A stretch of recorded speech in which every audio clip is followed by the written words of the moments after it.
Let's speak to our special guests, both of them personal friends of Jamal Khashoggi, Azzam Tamimi in London, and Wadah Khanfar. Let's speak to Wadah Khanfar first, the president and co-founder of Sharq Forum, a think tank in Istanbul. Good to have you on the program. Wadah, I know that you spoke to TRT World 2 years ago in the weeks after Khashoggi was murdered, and you said then that you had met with him only a few days before he was killed. Do you remember what he was like when you saw him for the last time, what his mood was like and what you two talked about?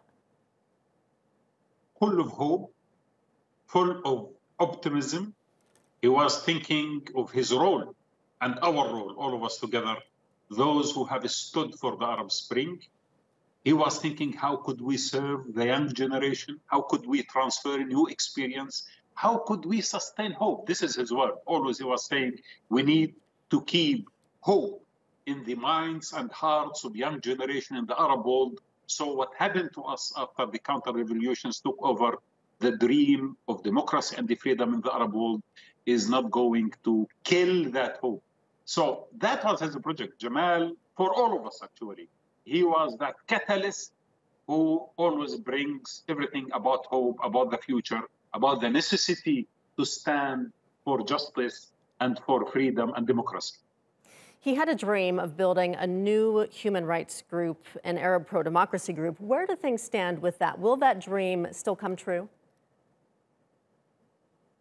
Actually, his dream is coming true as we speak. The foundation is going to be launched. I have, read about it. It is not only one foundation. There is a foundation today going to be launched called Dawn for the freedom of and democracy in the Arab world. But there are many institutions right now, everywhere in the world, carrying Jamal Khashoggi's name, carrying the spirit of Jamal Khashoggi.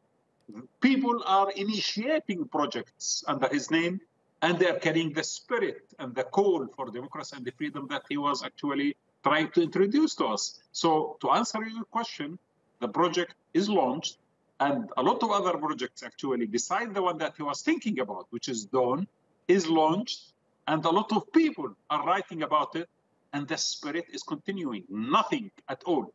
Jamal would have never thought that he would be the founder of all this that is happening right now, of this spirit and foundations and institutions and writings, and more importantly, the courage that people right now have to continue. We intellectuals, journalists, people who are close to not to the centers of power, but close to the spirit of nations, to the people. All of us are empowered by Jamal Khashoggi's assassination and death, and all of us are going to continue fighting for the same cause that he stood for. You talked about Khashoggi's hope for the Arab world. So what does that look like? What was his hope for the future of Saudi Arabia and the larger Arab world? He just wanted something to be, for us in this part of the world, we don't think low of ourselves. We think that we deserve great governance. We think we deserve freedom and democracy. We think we deserve justice. That is a basic dream that in any part of the world, people will embrace and share. Unfortunately, our governments are not doing this. The legitimacy of these governments is actually going down the drain. Every day they commit new crimes, and every day their legitimacy is actually shattered. So therefore, what Jamal was calling for is what every sincere human being in this part of the world is calling for, and what everyone in the world actually would love to achieve. And therefore, I think he will win and they will lose. And they have been losing. Since Jamal has lost, Saudi Arabia under Mohammed bin Salman has lost also a lot. And his regime, reputation is shattered, although Donald Trump and the administration, many others are trying to defend, but eventually in the court of public opinion, the battle is won, although in the courts of the injustice of Saudi Arabia, they have been trying their best to hide and to suffocate the case. And just time for a real quick last question from you. Why do you think Saudi Arabia tried to silence him, and why do you think they thought they could get away with it? The power of words. Well, the courage that he had. No, Saudis would like to have subjects, and subjects should only speak and sing the praise of their divinely guided rulers. That's the only thing that the Saudis wanted, the Saudi monarchy wanted, and they would like to sustain.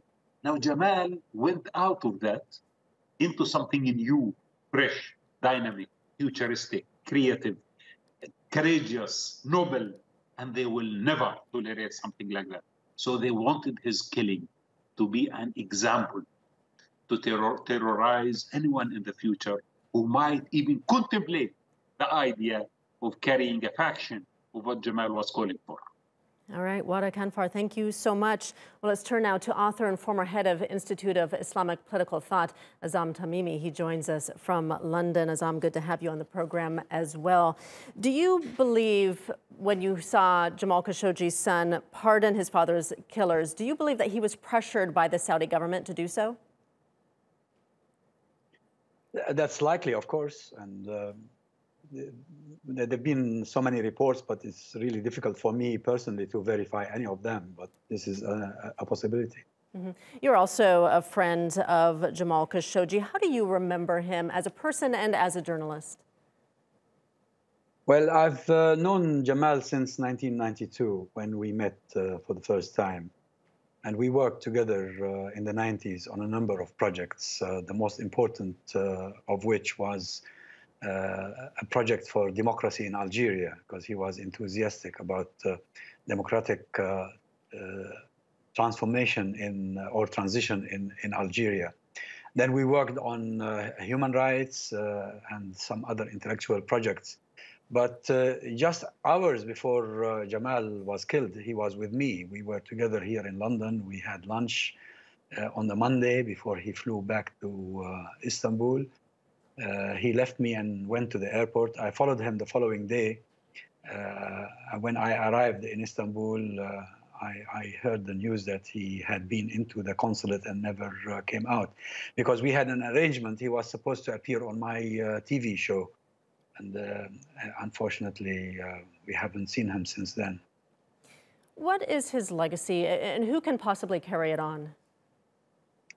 You know, yesterday we had a very interesting discussion on my live TV show on Al Hiwar TV, and we had a Saudi acquaintance of Jamal who told us he had a discussion with Jamal just weeks before Jamal was killed.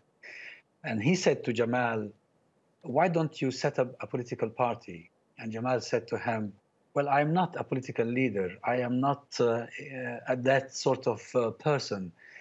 And a friend said to him, as he told us yesterday, that you exemplify what we were told in an anecdote, a person who was pushed into the water and ended up rescuing someone who was drowning.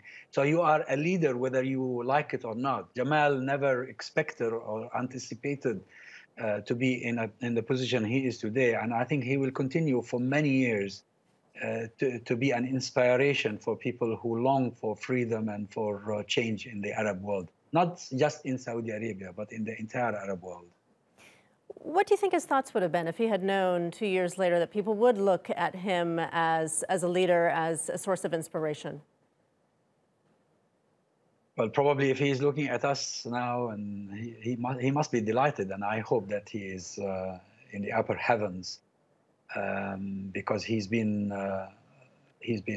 killed wrongly, unjustly. He's been dealt with very unfairly, and probably if he can see what sort of impact his murder is having on Saudi Arabia and on the world, he'll probably be very, very pleased. The Crown Prince 2 years later has gone unpunished. Do you think we'll ever see justice? Definitely we will see justice one day, if not in this life, in the hereafter. But we have, so long as we live, we have to struggle for justice in this world. But even if we don't see it with our own eyes, someone will see it one day. Mm-hmm. Do you have any idea how this killing has affected Khashoggi's family?